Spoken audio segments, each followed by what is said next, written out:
Theoboreth. We're on our final approach now, estimating arrival in 7 minutes. Understood. The commander will be waiting. I'll wear my best smile. Over and out. I hope the coffee is better there this time.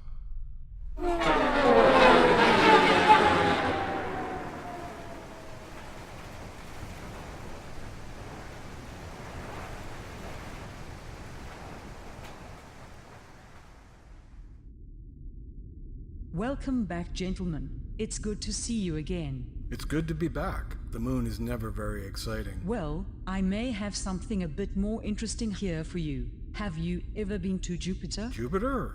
No, but I have a feeling we will. Our relay station to the south picked up unusual signals about a month ago. The source is unknown and we can't pinpoint the exact origin, but it came from very near Jupiter. Why not have someone out there check it out? We're keeping this one quiet for now until we know more. You two are known for your discretion. Always. You should be able to get there in about 3 days. 3 days, that's rough. He talks too much. So I've heard. Good luck. Thanks. So how's the coffee? It is better this time. Amazing, isn't it?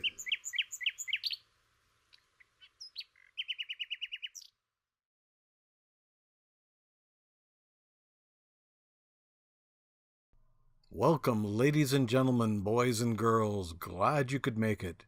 Today we explore an episode sure to make any respectable best-of list for the original series. I'm sure there are some out there who would disagree, but what they say is unimportant, and we do not hear their words.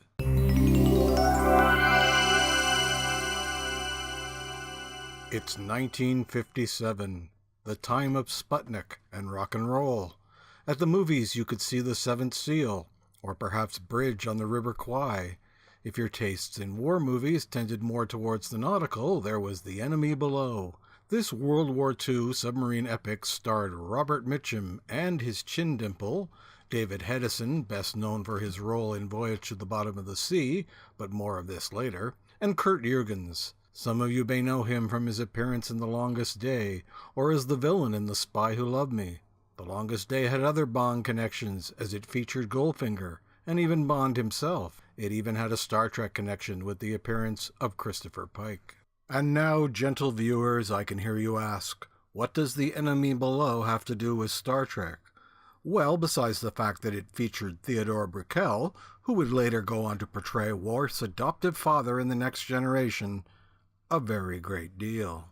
The movie is based on a 1956 novel of the same name, and although for the most part follows the same plot, significant changes were made. The Allied ship is changed from British to American, and the ending is quite different. It was directed by Dick Powell, who first rose to fame in the 1930s as a song and dance man in Depression-era musicals. In the 1940s, he had moved to film noir, and by the 50s, he was a director. He's behind 1956's The Conqueror, starring John Wayne as Genghis Khan.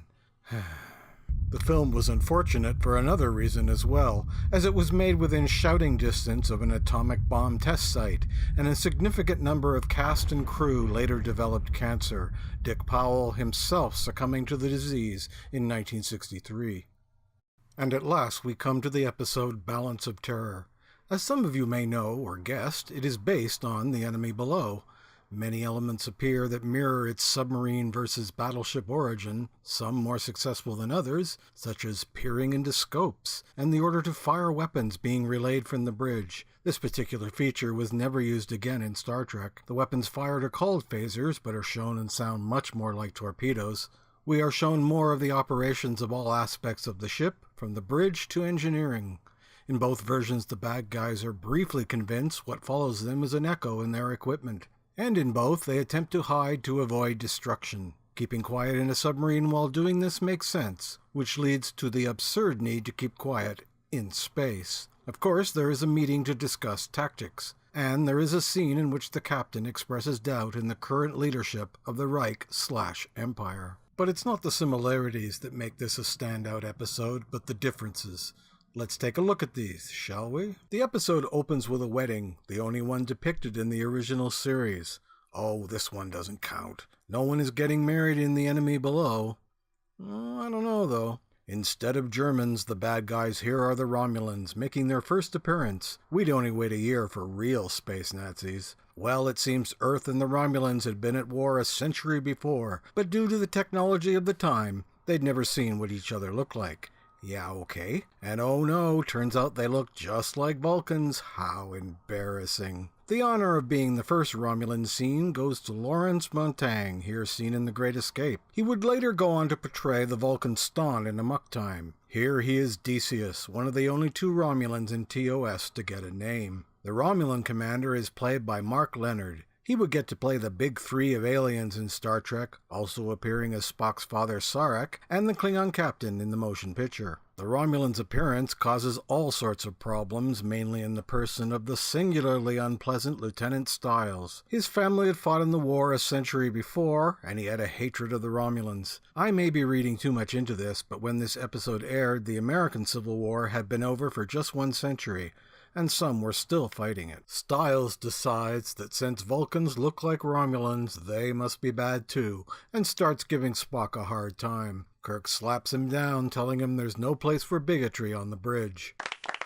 The Romulans, as their name indicates, are based on the Romans. In the best scene in the episode, we learn that their mission is to test out Earth defenses outside the neutral zone, separating Earth space from the Empire, using some sort of super plasma weapon, and here for the first time, cloaked ships. The neutral zone and cloaking technology would from here on become a staple of Star Trek. Having destroyed several Earth outposts, they are on their way back to the Empire with news of Earth's weakness that could start another war. As stated before, much of the episode follows the enemy below, with the added element of Styles' suspicion that Spock may be a spy. Well, after Spock saves Styles from the purple gas of death, he changes his mind. In the book, movie, and here, the good guys trick the baddies into thinking their ship is badly damaged, only to fire on them and win the day. Also in all three, a respect builds between the two captains. In the book, this doesn't prevent the British captain from slugging the German. In the movie, they rescue him, and here the Romulan sets the ship for self-destruction. But not before a heartfelt goodbye to Kirk. The war averted, all seems well, until we learn the only casualty was the groom from the wedding at the top of the episode. A sad but fitting ending. Oh yes, I said we'd get back to Voyage to the Bottom of the Sea. They did a version of The Enemy Below as well, entitled Killers of the Deep, nearly a year before Star Trek. It's not very good, but manages to use footage from the movie to spice it up. And it has a Star Trek connection in the person of the Enemy Commander, here played by Michael Ansara, who would later go on to play the Klingon Kang in Day of the Dove, and later in Deep Space Nine. Thanks for watching. Please like, comment, and subscribe. See you next time.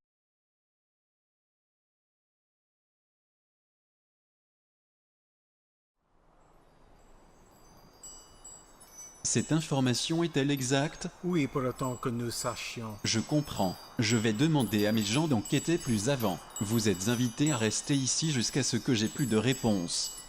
Cette station a beaucoup à offrir.